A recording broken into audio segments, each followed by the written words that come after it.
saliran. So sebenarnya kalau kita lihat, okey, sebenarnya baru-baru ni kita belajar bab yang ini, bab yang ke-6 ini, dan juga selepas bab ini adalah bab 6 ini iaitu bab yang ke-7.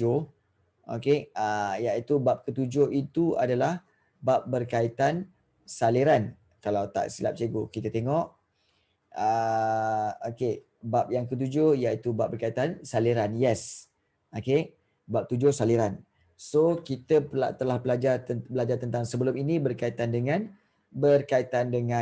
bab yang inilah, bab yang ke-6 tentang bentuk muka bumi. Bentuk muka bumi iaitu kita belajar tentang tanah tinggi. Okey, bentuk muka bumi kita tahu ada berapa jenis? Ada 4. Ingat ya. Ada 4. Cikgu mengulang sikitlah. Okey, mengulang sikit bab ini secara ringkas saja. Bentuk muka bumi ada 4. 1, tanah tinggi. 2, tanah pamah. Okey. 3 iaitu saliran. Dan yang keempat iaitu pinggir laut. Ingat tu. Pinggir laut. So tanah tinggi, okey, dikatakan tinggi kerana dia akan melebihi 180 meter dari aras laut. Dan banjaran Titiwangsa merupakan tulang belakang Semenanjung Malaysia. Gunung tertinggi di Malaysia ialah Gunung Kinabalu di banjaran Crocker. Gunung yang tertinggi di Semenanjung Malaysia, gunung apa? Gunung apa yang tertinggi di Semenanjung Malaysia? Gunung apa dah? Gunung Tahan. Betul, Gunung Tahan. Gunung Tahan adalah gunung yang tertinggi di Semenanjung Malaysia. Bagus. Dan apakah fungsi tanah tinggi?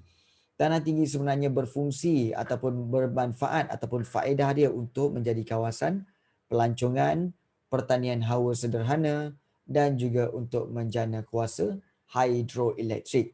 So itu tanah tinggi. Tanah pamah pula, okey, dia adalah dikatakan pamah ataupun mendatar. Ketinggian dia kurang daripada 180 meter dari aras laut dan lebih luas di pantai barat Semenanjung Malaysia. Kepentingan dia, okey, manfaat dia sesuai untuk semua aktiviti. Semua aktiviti ya. Pertanian, pertempatan, perhubungan, pengangkutan, perindustrian dan perdagangan semua boleh dijalankan di tanah pamah. Tak ada masalah. Kemudian kita belajar juga tentang saliran. Terdapat banyak sungai semula jadi dan tasik bermula di kawasan tanah tinggi seperti Sungai Pahang dan juga Sungai Rajang di Sarawak. Okey, dan juga terdapat juga jenis tasik. Tasik ada 2 jenis, tasik semula jadi dan tasik buatan manusia. Dan apakah faedah kepentingan saliran? Iaitu faedah dia adalah sesuai untuk penternakan dan penangkapan ikan air tawar, penjanaan kuasa hidroelektrik, perhubungan dan pengangkutan. Maknanya pengangkutan naik sampan, naik bot kan. Serta menjadi sempadan negeri dan sempadan antarabangsa. So itu merujuk kepada Sungai Bernam dan juga Sungai Golok di Kelantan. Dan bentuk muka bumi yang keempat, pinggir laut.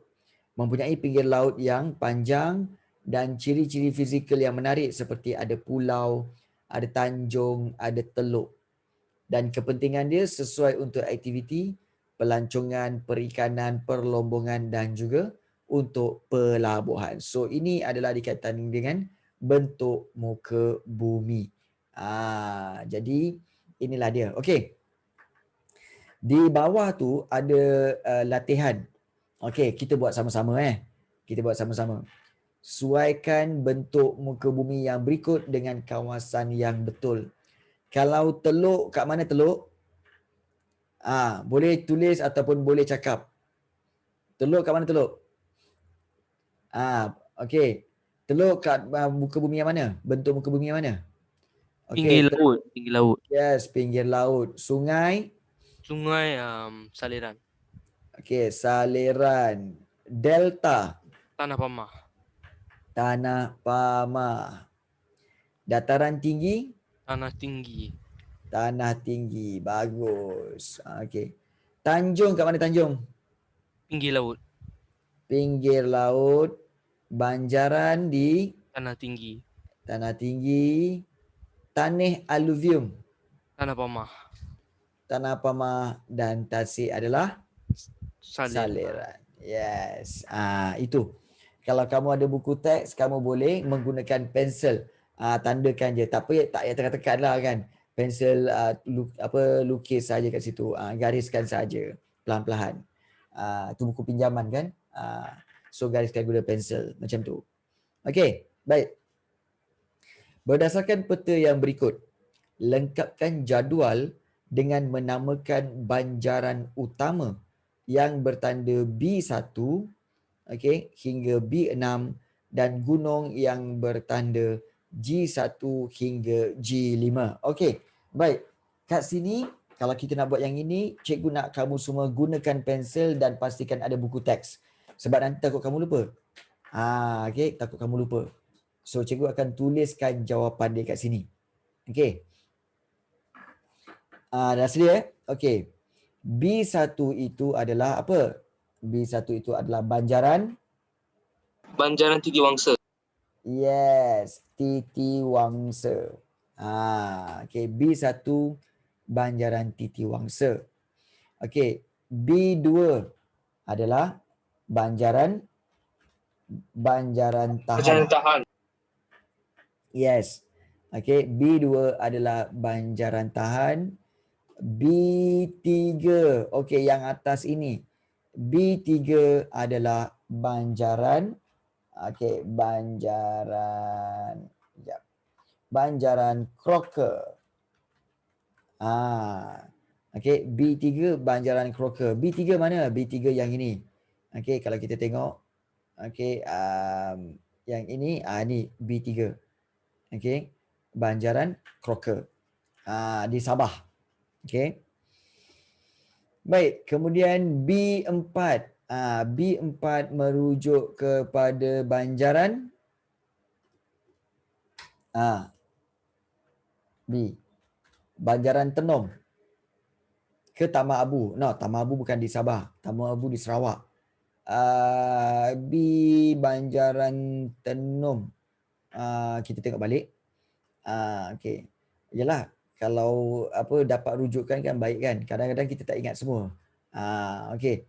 So di sini kita lihat, okey, ni sungai dan juga bentuk muka bumi, iaitu di sini ini tanah pamah dan juga di sini. Inilah dia. Okey. B4 banjaran Crocker, B5 banjaran Terus Madi, B6 banjaran Brazil. Okey, B6 banjaran Brazil. B7 di sini iaitu banjaran Tamak Abu, B7 Tamak Abu, B8 Pergunungan Iran, B9 Hoze dan juga B10 Kapuas Hulu. Maknanya banjaran Tamak Abu, Iran, Hoze dan juga Kapuas Abu. Okey, Kapuas Hulu. Okey. So di sini ada Gunung Api dan juga Gunung Mulu. G5 ada Gunung Mulu. Okey, Gunung Terus Madi. Alright. So kita lihat balik soalan. Okey, soalan tadi kita nak buat jawapan untuk bentuk muka bumi iaitu dia punya tanah tinggi situ. Okey, B4. Faris masuk. Okey, baik.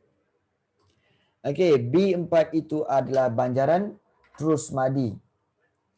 Okey, banjaran Terus Madi ya. Banjaran Terus Madi. B5. Okey, B5 adalah banjaran Tamak Abu. Okey, B5 banjaran Tamak Abu dan B5 silap bukan Tamak Abu. Banjaran Kapuas Hulu. Kapuas Hulu sebab B5 yang bawah. Dan B6 yang ke atas itu barulah banjaran Tamak Abu. Okey. Baik. So itu banjaran-banjaran. Gunung pula G1. Gunung yang tertinggi di di banjaran Titiwangsa. Gunung apa? Gunung Korbu ke cikgu? Ya, Korbu. Gunung Korbu. G1 ya. G1 di mana? Di sinilah G1 tu. Kemudian G2 ini jelas gunung tahan. Okey. Gunung tahan. G3 yang mana? Okey, G3 di Sabah. Ini adalah Gunung Kinabalu. Okey, Gunung Kinabalu. Okey.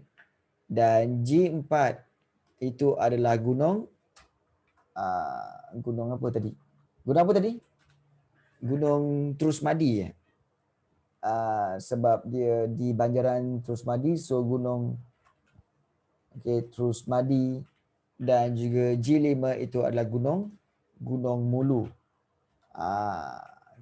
So di sini. Berkaitan dengan Banjaran dan juga gunung-gunung yang terdapat di Malaysia. Alright. So,